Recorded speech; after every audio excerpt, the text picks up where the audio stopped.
आ 2 जून 455 ईस्वी वह तारीख थी जब वेंडल्स के राजा गिसेरिक ने रोम की दीवारों को हिला दिया। यह वह दिन था जब रोम, जो कभी विश्व का केंद्र था, 14 दिनों तक लूट का शिकार बना।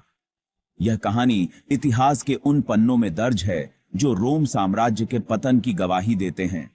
आइए फैक्ट्स विद विकाल्पा के साथ इस घटना को आसान शब्दों में समझें कि क्यों और कैसे यह हुआ और यह इतना महत्वपूर्ण क्यों था। वेंडलिज्म शब्द का सीधा संबंध 455 ईस्वी में वेंडल्स द्वारा रोम की लूट से है। यह शब्द उसी ऐतिहासिक घटना से निकला है। क्यों हुआ यह हमला?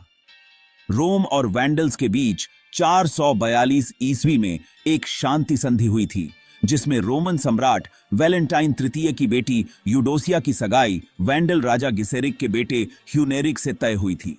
लेकिन 455 में वैलेंटाइन की हत्या और नए सम्राट पेट्रोनियस मैक्सिमस ने इस संधि को तोड़ दिया। उसने यूडोसिया को अपने बेटे पलाडियस से शादी करवा दी। गुस्साए गिसेरिक ने इसे संधि का उल्लंघन माना और कार्थेज से अपनी विशाल सेना के साथ रोम की ओर रवाना हो गए। कैसे हुई लूट? 31 मई 455 को जब गिसेरिक की सेना रोम के पास ओस्टिया बंदरगाह पर उतरी, पेट्रोनियस ने शहर की रक्षा करने के बजाय भागने की कोशिश की।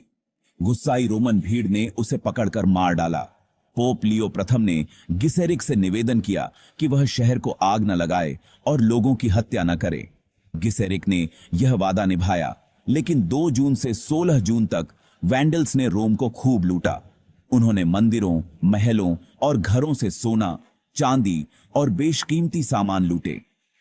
जुपिटर मंदिर की सोने की छत तक उखाड़ ली, जिससे वैंडलिज्म शब्द की उत्पत्ति हुई। वैंडल्स ने वैलेंटाइन की पत्नी लिसिनिया यूडोक्सिया और उनकी बेटियों को भी बंधक बनाकर कार्थेज ले गए। क्यों थी यह घटना महत्वपूर्ण? यह लूट सिर्फ धन की चोरी नहीं थी, यह पश्चिमी रोमन साम्राज्य की कमजोरी का प्रतीक थी। 410 ईस्वी में विसिगॉथ्स की 3 दिन की लूट के मुकाबले वैंडल्स की 14 दिन की लूट ज्यादा विनाशकारी थी।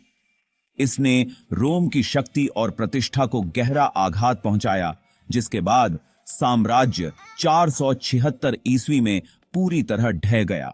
गिसेरिक की रोम की लूट इतिहास का एक धाकड़ पल है, जो दिखाता है कि कैसे एक शक्तिशाली साम्राज्य अपनी कमजोरियों के कारण घुटनों पर आ सकता है। यह कहानी हमें सिखाती है कि शांति और समझौते की ताकत को कभी कम नहीं आंकना चाहिए।